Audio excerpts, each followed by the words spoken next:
आजम शहबाज शरीफ बरतानिया पहुंच गए। 3 दिन क़याम करेंगे। तारिकीन वतन और ताजिरों से मुलाकातें करेंगे। वज़ीर आज़म शहबाज शरीफ इतवार को अमरीका जाएंगे। 22 सितंबर को न्यूयॉर्क में फ़लस्तीन से मुतालिक सरबराह कॉन्फ्रेंस में शरीक होंगे।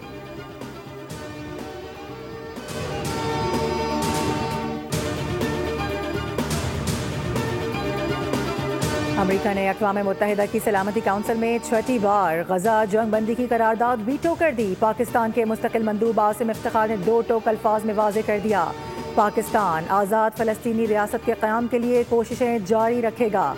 खिताब करते हुए कहा कि गजा में इसराइली जारहत को उजागर किया गया। पाकिस्तानी मंदूब ने मजीद कहा कि गजा में रोज़ाना दर्जनों शहरियों को शहीद किया जा रहा है।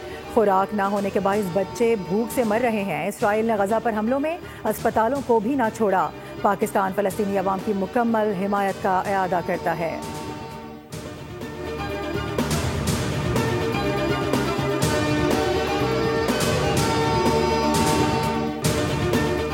पाकिस्तान स्टॉक मार्केट में आज भी तेजी, 1,58,000 की सतह बहाल। ट्रेडिंग के दौरान 100 इंडेक्स में 700 से ज़ायद पॉइंट्स का इजाफा रिकॉर्ड किया गया। इंडेक्स 1,58,677 पॉइंट्स पर ट्रेड।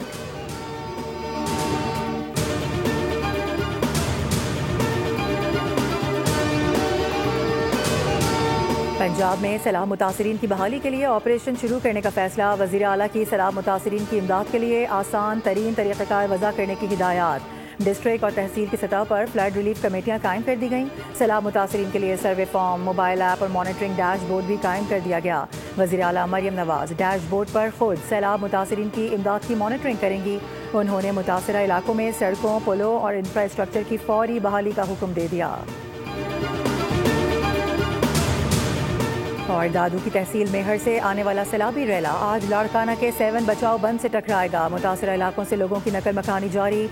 दादू मोरो पुल पर पानी की सतह में इजाफे के बाद मेहर और दादू तहसील के कच्चे के इलाके मुतासर। नऊ गोट में ज़मींदारा बंद में शगाफ पड़ने से मजीद 4 देहात ज़ेरे आब आ गए। रैला पीर से मंगल तक कोटरी बैराज पहुंचेगा। नौशहर फिरोज में बकरी के करीब दरियाए सिंध पर लोब बंद टूट गया। पानी बकरी शहर की जानिब बढ़ने लगा।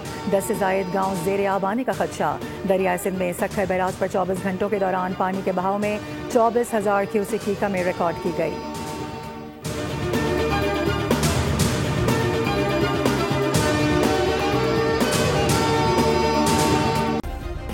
सब्सक्राइब करें और बेल दबाएं ताकि कोई खबर रह न जाए।